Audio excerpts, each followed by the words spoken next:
Good morning guys. இன்றைக்கி நம்ம oil இல்லாத டொமேட்டோ ரைஸ் செய்ய போகிறோம். இதில் சோம்பு போட்டிருக்கேன், வெறுங்க ஜீரகம், கரம் மசாலா தூள், மஞ்சப்பொடி,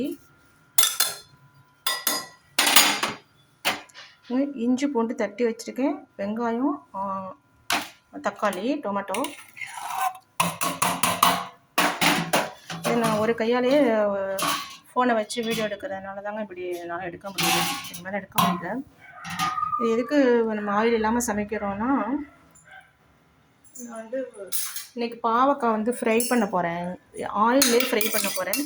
நம்மளுக்கு ஒரு நாளைக்கு 2 ஸ்பூன் ஆயில் தேவைப்படும். அதில் நம்ம ஆயில் அதில் பொரிக்கிறதுனால மற்ற சமையல் எல்லாமே ஆயில் இல்லாமல் இப்போ செஞ்சுக்கிட்டா ரொம்ப நல்லது. இப்போ அரிசி, தண்ணி,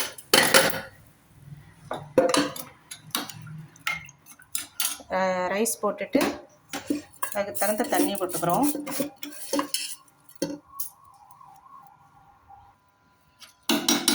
ரைஸ் போட்டுட்டோம், தண்ணி போட்டுட்டோம்.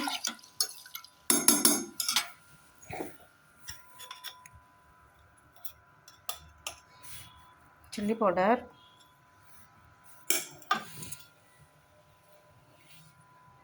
கொரியண்டர் பவுடர்,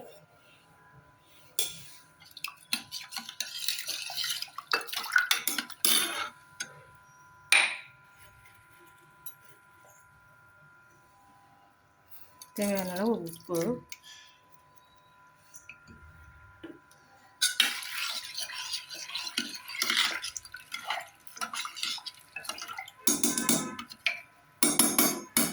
அவ்வளோதாங்க. நம்ம தக்காளி ரைஸ் நம்ம விசில் விட போகிறோம். அதுக்கப்புறம் பாவக்காய் எண்ணெயில் பொரித்து எடுத்துறதுனால அதுலேயும் ரொம்ப எண்ணெய் இருக்காது, இருந்தாலும் நம்ம ஆயில் இல்லாமல் சமைக்கிறோங்க. இங்கே பாருங்கள், புதினா இருக்குல்ல, இதான் இப்போ பறிக்க போகிறோம். டொமேட்டோ ரைஸுக்கு புதினா பறிக்க போகிறோம். இங்கே பாருங்கள், எவ்வளோ அழகாக இருக்குது பாருங்கள், நல்லா பெருசு பெருசாக துளுத்துருக்கு கைஸ். நான் கொஞ்சமாக தான் ரைஸ் செய்கிறேன், அதனால் கொஞ்சமாக இவ்வளவு போதும். கைஸ், பாவக்காய்க்கு கொஞ்சமாக சில்லி பவுடர், சோம்பு,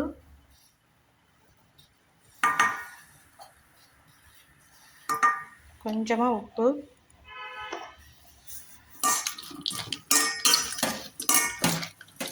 போட்டு நல்லா மேரினேட் பண்ணி கொஞ்ச நேரம் வச்சுருவோம்.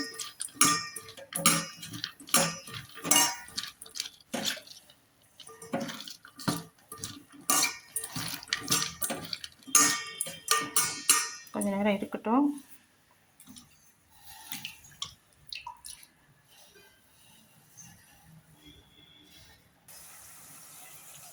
தக்காளி ரைஸ் ரெடி ஆயிடுச்சு. பாருங்கள், நம்ம மாடி தோட்டத்தில் புதினா பறிச்சுட்டு வந்தோமா, புதினா போட்டு தக்காளி ரைஸ் ரெடி பண்ணிட்டோம்.